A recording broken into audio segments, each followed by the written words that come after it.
안녕하십니까. 안녕하세요. 자, 오늘 주제는 말이죠. 빌라 착공 물량이 없다. 빌라 매물이 좀 귀해지는 거 아닌가. 그렇지.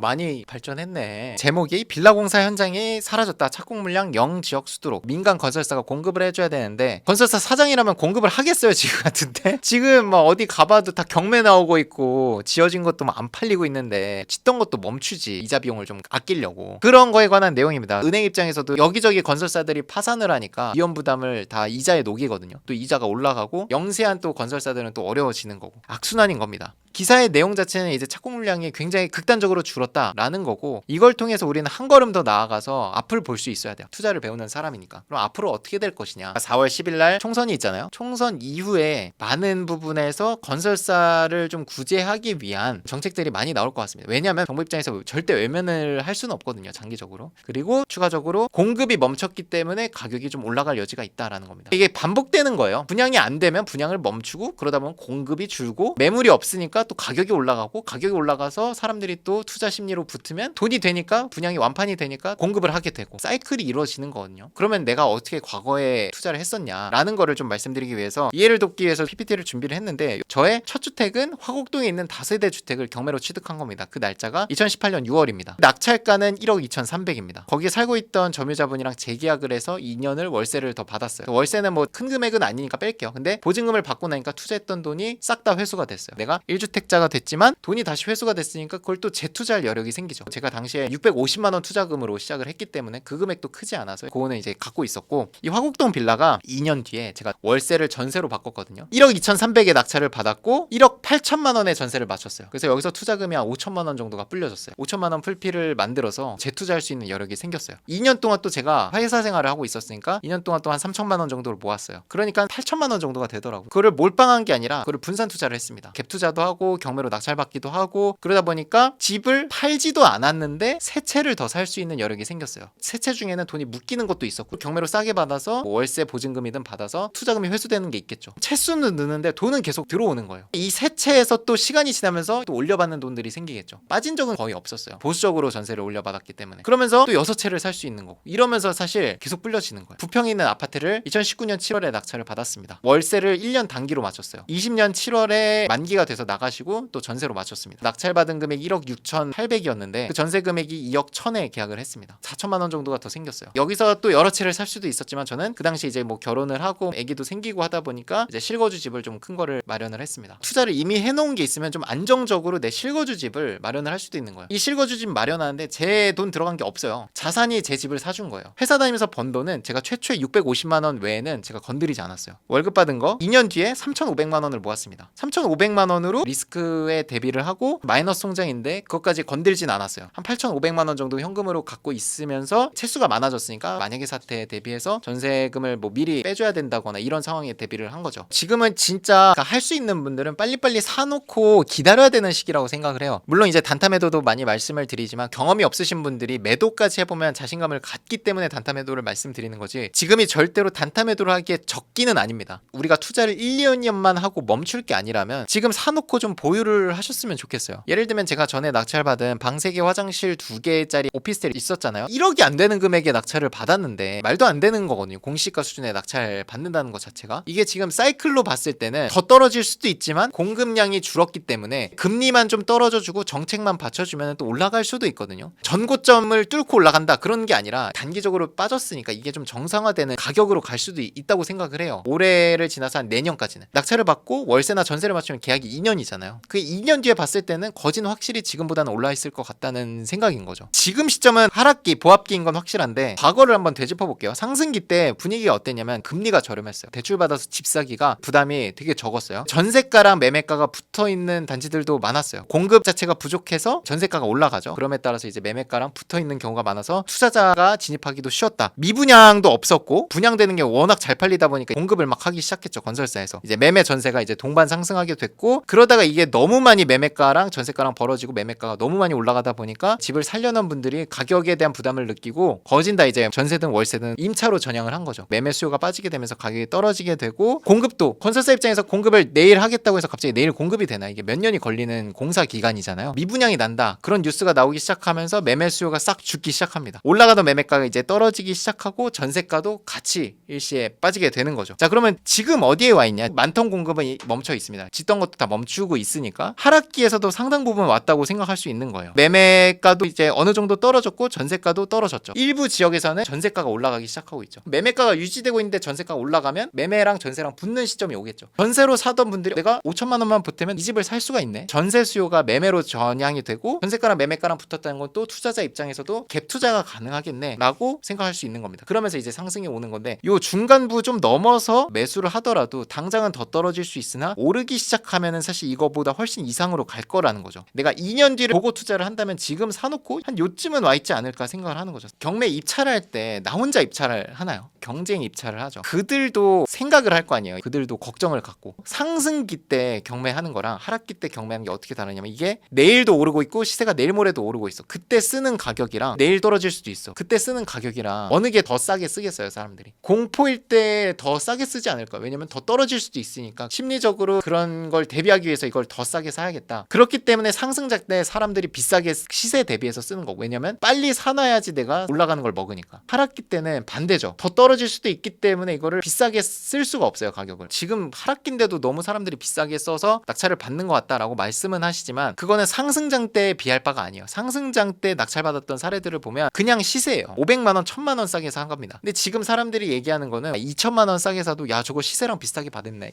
이런다니까요. 이 굴곡에서 하락기의 중간부를 넘었다라고 보는 거고 적어도 이 중간부를 넘어야 경매로 투자하기에 적합하다고 보는 겁니다. 그게 지금 타이밍에 딱 맞아요. 총선이 끝나고 나서 여러 가지 호재들을 발표하고 세제 혜택들이라든지 이런 거를 완화할 수도 있거든요. 그런 타이밍에 또 들어가려고 하면 그때 입찰 경쟁이 또 더 빡세질 거기 때문에 오히려 그런 게 기대되는 시점, 지금 시점에 입찰을 해야지 조금 경쟁이 덜하지 않을까 저는 생각을 합니다. 경쟁이 높아지면 또 가격도 높아지고 싸게 받을 폭이 줄거든요. 이런 타이밍에 자산을 사고 지킬 수 있는 능력이 있는 것도 그것도 자산이라고 저는 생각을 하거든요. 그걸 지킬 만한 여력도 안 되고 지식도 없는 분들도 상당히 많아요. 투자에 대한 지식을 습득을 해야겠고 투자금을 모으면서. 근데 지금 시점에 공포심이 있기 때문에 공포심이라는 게 가격적인 거잖아요. 더 빠질 만큼을 차라리 경매로 입찰을 해서 더 싸게 사라는 거죠. 욕심을 좀 줄이고 4억짜리를 1000만 원만 떨어져도 1000만 원 손해잖아. 이거를 내가 3억 7천, 3억 8천에만 입찰을 해도 그 정도는 낙찰이 되잖아요. 지금 같은 때는 관심을 많이 안 두고 있어서 그게 좀 마음이 아프죠. 오르고 나서 아 저 때 사둘 걸 이게 계속 반복이라는 거죠. 제 과거 제가 6년 전을 봤을 때 항상 남이 안 하던 거를 해야지 돈을 벌더라. 빌라, 오피스텔 그 절대 가격을 보면은 사실 진짜 싸거든요. 말이 되는 수준인가 싶을 정도예요. 정상화만 돼도 일부만 완화가 돼도 분위기가 많이 좋아질 것 같아요. 빠질 수도 있죠. 근데 계약을 하고 나면 2년 뒤를 보는 거니까 2년 뒤에만 올라 있으면 돼. 안 올라 있으면 뭐 어때? 그러면 월세 받고 전세 주다가 또 2년 뒤를 보세요. 4년 뒤에 팔면 어때? 내가 이걸 가지고 공실로 내가 대출이자를 매달 내는 게 아니라 내가 월세를 받을 수 있잖아요. 돈이 안 묶이고 투자할 수 있는 게 사실 경매 말고 없잖아요. 돈이 안 묶였다는 게 사실 진짜 큰 거거든요. 자산은 생겼는데 들어간 돈이 없다? 심지어는 풀피 투자. 내가 자산을 샀는데 돈이 더 생겼다? 말도 안 되는 거죠. 고생 많으셨습니다.